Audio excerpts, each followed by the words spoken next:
Leo wants to know about the drama between me and Mcjuggernuggets. Yeah, okay. I'll finally tell my side of this, I think. What's up, ladies and gentlemen of YouTube? Boogie2988 coming at you live once again to the power of the internet. And I've been making this On the Fence series recently, which I really like making. But some of you said you want some more old school boogie style stuff. You wanted me to talk about different things. So that's what I'm going to do today. I asked you on Twitter what you would like me to talk about today.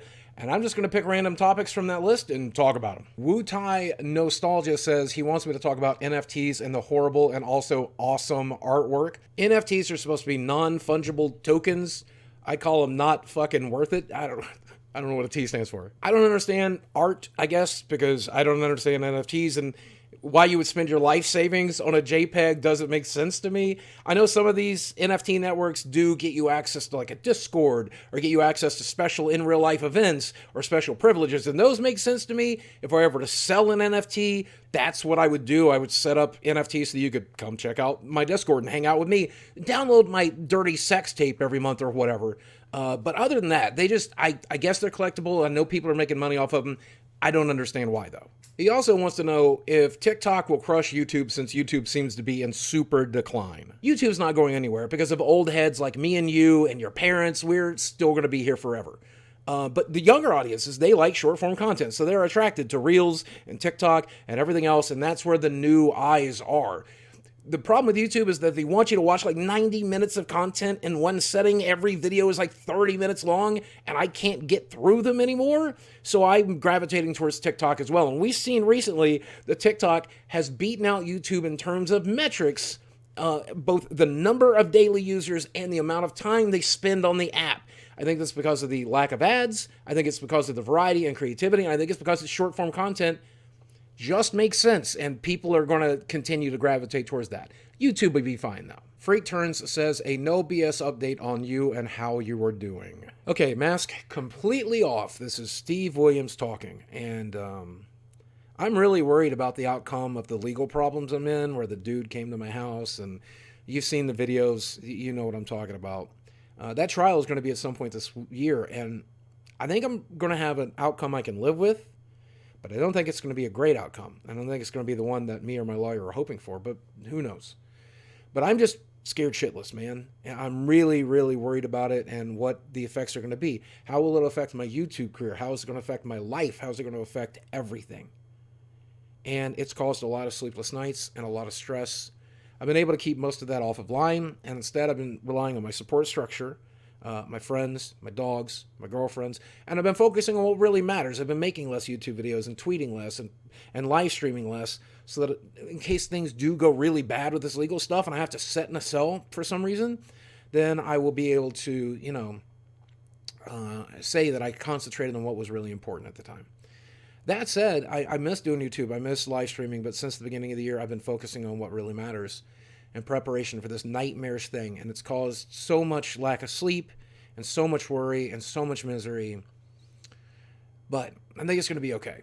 And I'm feeling upbeat about it. I'm feeling positive about it. I'm concentrating on the good and all of the wonderful privileges my life has, and it'll be what it'll be. It's one of those things, that I can't fix, I can't change, I can't control.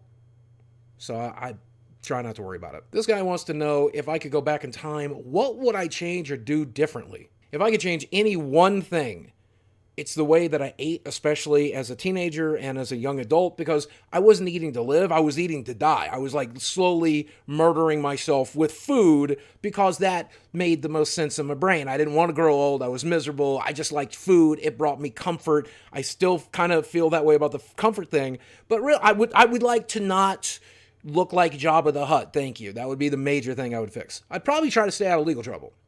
But also the Jabba the Hutt thing. Bill's Mafia says he wants mukbangs. He wants to see me do a mukbang and even collab with Nikocado Avocado. I have had in my notes of video ideas, Francis does a mukbang where he gets really mad, throws stuff all over the place, cries in his food, kind of like a Nikocado parody. As for Nick choosing to do a collab with me, Nick, call me. But there's no reason he would, right? There's never a chance he would do that with me. But if he did, I would be down. As for me actually doing a mukbang, though, you would be so disappointed. Like if I try to eat 10 cheeseburgers, cause of the gastric bypass surgery, I will get through 1.5 and then throw part of it up. Okay? I'm sorry. I still can't eat a lot in one sitting. I do eat a lot throughout the day. So it would have to be a long-ass mukbang. You down for a 24-hour mukbang? Let's do it. Ooh, here's a dramatic one. Talk about how much it bothers you when people like Frostgren tries to stand up for herself and her peers while having Adam Sessler support. You got so damn passive-aggressive about it and feel the need to make jokes, but Lord knows if it was you, then you always want to play the victim. I already made a video about this, link in the description box below, but long story short, a female on the X-Play panel decided in the middle of a video game live stream when she was supposed to be talking about Red Dead Online, decided to talk about feminism and how she's being treated. And you know what? Feminist tirades? Awesome. Standing up for yourself? Awesome. Getting supported by Adam Sessler? Awesome. All great stuff. And I do that kind of stuff too. I stand up for myself on my Twitter feed and on my personal YouTube channel. And if that's where she did it, I have all the support in the world for her. What I don't think is a good idea is if I went to, in the middle of a live stream, the middle of a video game-based live stream, when I got invited to E3 by YouTube, and I'm in the middle of the live stream there, and people are tuning in to talk about video games, I talk about my personal problems and lose my shit. Not a good time for it. So my biggest complaint is just that people don't tune in for that stuff in the middle of a video game live stream. They're tuning in to hear about video games. And I just want her to talk about that in a way that hopefully keeps the channel alive. Now, that said, I'm so glad she stood up for herself. I'm so glad that her hosts stood up for her as well. And I hope that she continues to fight the fight on Twitter. Just not when you're supposed to be talking about Red Dead. And that just pushes people away. Trust me, I know. Professor X says he wants to know about living with joy while in pain. So for those of you who don't already know, I have fused discs in my back, I've got 2 really bad knees, and I live with chronic pain. And I take tramadol and anti-inflammatory and a muscle relaxer every day, and those only take the pain down a couple of notches. So on a pain scale from about 1 to 10, on a great day I'm at a 2, and on a bad day I'm at about a 6. And without my pain medication, I'm pretty much at a 9 or a 10. So I've been living with pain for a long time. This back injury happened when I was 25, and being super fat has made it 10 times worse. This can severely limit what I do, but I try not to let it, right? I take my pain medication, I do my exercises, I spend time going out of the house and living my life as best I can. And probably there'll be one day that the pain is so bad I can't do all of those things, but I'm going to do them as long as I can. And every time I go do something like play in the snow like I did yesterday, I say to myself, what if this is the last time I get to play in the snow? I should really, really enjoy it. And I do. I enjoy every chance I get to do everything I can. And that's something I learned by reading about chronic pain, is that realizing that you're so lucky to have the mobility that you still have left. You're so lucky to have the lack of pain that you do, because the pain could be so much worse. And I try to focus on the positive and focus on the privilege, and focus on being lucky enough to where I'm a 47-year-old man who's been morbidly obese his whole life. I can still stand up. I can still walk. Hell, I'm still alive. And that makes me pretty happy. So that's what I do. I don't know if it'll work for everybody. I don't know if it'll work for you. Works great for me. Leo wants to know about the drama between me and Mcjuggernuggets. Yeah, okay. I'll finally tell my side of this, I think.